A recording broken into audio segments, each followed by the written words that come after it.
Bonjour. Du module passé, nous nous étions limités à ces niveaux ici. Et nous avions vu que nous avons la possibilité, au-delà d'avoir simplement de frais tels que les élèves payaient, d'y appliquer une clé de répartition. Ici, nous sommes dans l'UBL frais scolaires. C'est un frais annuel.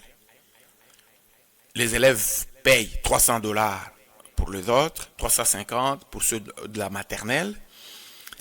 Mais nous avons défini une clé. Et en définissant la clé, ça nous donne déjà un budget annuel. Pour chacune des lignes, on sait voir que pour l'année, telle ligne s'attend à percevoir tel montant, l'autre tel montant, et par rapport à ce qu'il bénéficie, il sait même donner une projection en termes de pourcentage, sans que ça ne soit une clé en pourcentage, en termes de pourcentage par rapport à ce que chacun a bénéficié. Nous n'avons pas défini de pourcentage, on a seulement donné une valeur à chacune des lignes, mais GESCOL sait nous balancer aussi les pourcentages liés à ça, alors que nous avons la possibilité de définir aussi une clé en pourcentage. Donc quand nous étions ici, en cliquant sur éclatement, on appelle la situation par jour. Nous savons voir qu'il y a eu 6 élèves qui ont payé le 26. Les montants payés, c'est ça. On a la part du promoteur, la part du fonctionnement, la part du personnel. Et nous avons le reste. Le reste ici, ce n'est pas le reste lié à toute l'école. C'est-à-dire les 6 élèves ici qui ont payé, chacun a un certain reste. Et maintenant, quand on fait la somme de reste des élèves qui ont payé ces jours-là, ça nous donne cette valeur.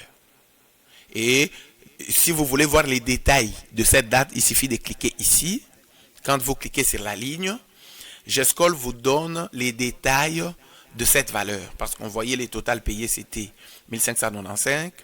La part du promoteur est là, la part du fonctionnement est là, et la part de personnel est là. Et maintenant, chacun de ces élèves reste avec une certaine part à payer, un certain montant à payer, et c'est maintenant la somme de ces, et quand je ferme l'interface ici, et c'est la somme de ces avec quoi chacun des élèves est resté avec, qui nous donne 1605. Donc ce sont les élèves qui ont payé le 26. Et quand nous arrivons le 20, il y a eu 3 élèves, ils ont payé 585, et le promoteur à sa part, le fonctionnement à sa part, les personnels à sa part. Et ici, ça va par priorité. On priorise la première ligne. Et quand la première ligne est alimentée, on donne à la deuxième ligne, c'est ainsi de suite. Alors que la clé par pourcentage, chacun reçoit sa part directement. Mais la clé par montant, il y a une certaine priorisation. Donc c'est comme ça. On a la situation.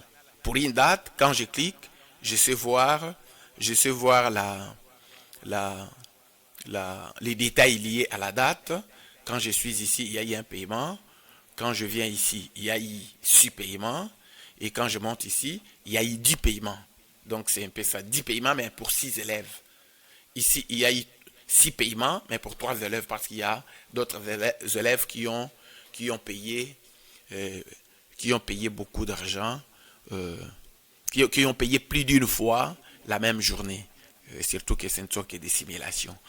Je pense que c'était la suite de la partie clé de répartition en termes de montant.